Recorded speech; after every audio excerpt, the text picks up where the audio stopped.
Welcome back to மக்களே. ரீசெண்டாக எல்லாருமே பொங்கல் செலிப்ரேட் பண்ணியிருப்பீங்க. ஸோ பொங்கலுக்கு கரும்புமே சாப்பிட்ருப்போம். நம்ம தோட்டத்தில் கரும்பு நடலாம் அப்படின்னு சொல்லி நம்ம பொங்கலுக்கு வாங்கியிருந்த கரும்புல ஒரு 4 துண்டு எடுத்துட்டு வந்திருக்கோம். ஸோ இதை தான் நம்ம இன்னைக்கு நட போகிறோம். அதை தான் இந்த வீடியோவில் பார்க்க போறீங்க. ஸோ நம்மளுமே நம்ம தோட்டத்தில் பொங்கல் செலிப்ரேட் பண்ண வீடியோமே நம்ம சேனலில் போட்டிருக்கோம். ஸோ அதை பார்க்காதவங்க சேனலில் இருக்கு, மிஸ் பண்ணாமல் பாருங்க. வாங்க கரும்புமே நம்ம நட ஆரம்பிச்சிடலாம். ஸோ நம்ம இன்னைக்கு கரும்பு தான் நட போகிறோம். ஸோ ஒரு ப்ராப்பராக பாத்தி அமைச்சு எப்படி கரும்பு நடலாம் அப்படிங்கிற இந்த வீடியோவில் ஃபுல்லாகவே பார்க்க போகிறோம். ஸோ இந்த இடத்துல கரும்பு நட போகிறோம். அதுக்காக இந்த இடத்துல நம்ம ஒரு 2 நாளைக்கு முன்னாடியே நல்லா மண்ணை கிளறி விட்டு ஃபுல்லாகவே சாணி உரம் போட்டிருக்கோம். ஸோ மாட்டு சாண உரத்தை நம்ம ஃபுல்லாகவே போட்டு இதில் பரப்பி விட்டுருக்கோம். ஸோ இதுக்கு பாத்தியுமே ரெடி பண்ண போகிறோம். கரும்புமே நம்ம எடுத்து வச்சிருக்கோம், அதையுமே கட் பண்ண போகிறோம். வாங்க 1 by 1 வீடியோவில் பார்க்கலாம்.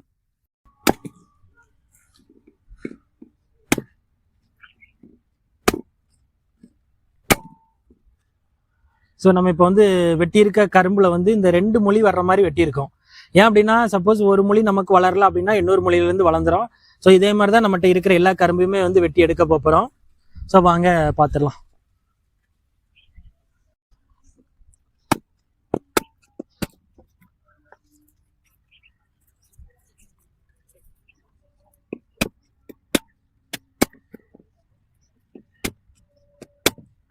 அப்படி பக்கத்துல வந்துங்க, டப் பண்ணிட்டு எல்லாம் அங்கேயும் இருக்கு. பக்கத்துல இதுல பக்கத்துல வைக்க மாதிரி.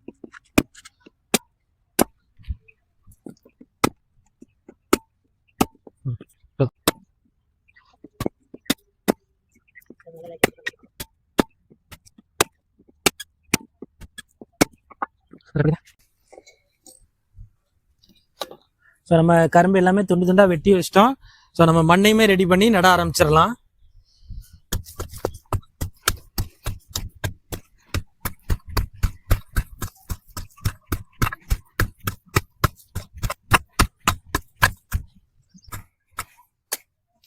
ஸோ நம்ம இப்போ மண்ணை நல்லாவே கிளறி விட்டாச்சு. ஸோ ஆல்ரெடி நம்ம ஒரு 2 நாளைக்கு முன்னாடியே சாணி உரம்லாம் போட்டு கிளறி தான் விட்டுருந்தோம். இப்பவும் நல்லா கிளறி விடுறோம். ஸோ நம்ம நல்லா கிளறி விட தான் நமக்கு செடிகளோட வேர்கள் ஈஸியாகவே வளர ஆரம்பிக்கும். ஸோ நம்ம கரும்புன்னு இல்லை, எந்த செடி வச்சாலுமே ஸோ நம்ம முதல்ல இனிஷியலாக மண்ணை நல்லா கிளறி விட்டுக்கலாம். ஸோ நம்ம இப்போ இதில் ஒரு 2 பாத்தியாக எடுக்க போகிறோம். ஸோ கரும்பை பொறுத்த வரைக்கும் நமக்கு தண்ணி நிறைய ஊற்றணும், தண்ணி நிறைய தேங்கி இருக்கணும். அதனால் நம்ம பாத்தியாக எடுத்து அதில் பாத்தியில் கரும்பு வச்சோம் அப்படின்னா சீக்கிரமாக வளரும். ஸோ அதுக்காக பாத்தியுமே நம்ம ரெடி பண்ணிடலாம்.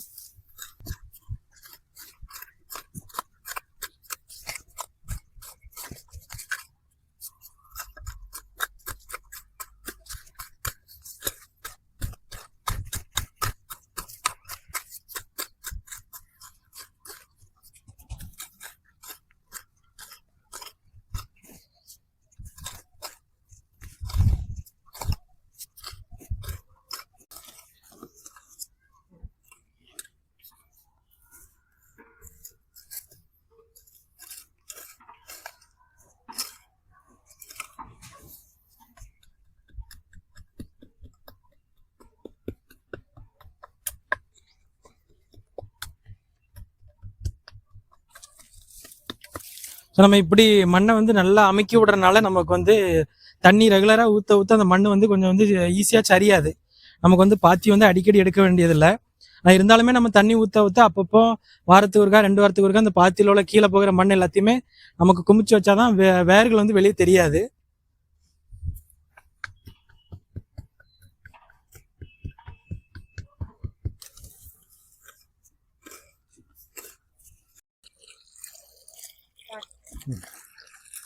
ஸோ கரும்பை பொறுத்த வரைக்கும் ஈரப்பதம் அப்படிங்கிறது ரொம்ப தேவை, அதேமாரி வெயிலுமே ரொம்ப தேவை.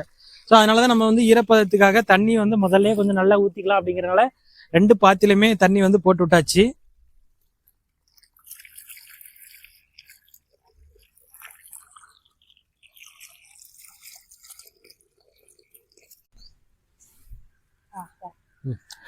ஸோ நம்ம தண்ணி ஊற்றி எல்லாமே நல்லா ரெடி பண்ணியாச்சு. வாங்க கரும்பையுமே நம்ம நட ஆரம்பிச்சிடலாம்.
ஸ்டார்ட் பண்ணி சொல்லுங்க.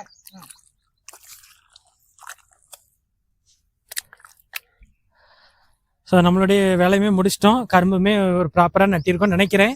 ஸோ நம்ம போன டைமுமே வந்து பொங்கலுக்கு வாங்கின கரும்புல பாதி வந்து நட்டி வச்சுருந்தோம். ஆனால் அது அந்த அளவுக்கு பெரிய அளவுக்கு வளரல. நீங்களுமே பார்த்துருப்பீங்க, நம்ம ஆல்ரெடி ஒரு வீடியோவில் போட்டிருப்போம். ஸோ அதனால தான் இந்த டைம் ஒரு ப்ராப்பராக பாத்தி அமைச்சு ஸோ அது எப்படி வளர்க்கணும் அப்படிங்கிறது கொஞ்சம் தெரிஞ்சுக்கிட்டு இப்போ இன்னைக்கு வந்து நட்டிருக்கோம். ஸோ இது எப்படி வளருது அப்படிங்கிறது ஸ்டேஜ் பை ஸ்டேஜாக அப்டேட் பண்ணுறேன். ஸோ நம்ம சேனலை முதல் முறையாக பார்த்தீங்க அப்படின்னா கண்டிப்பாக சப்ஸ்கிரைப் பண்ணிக்கோங்க.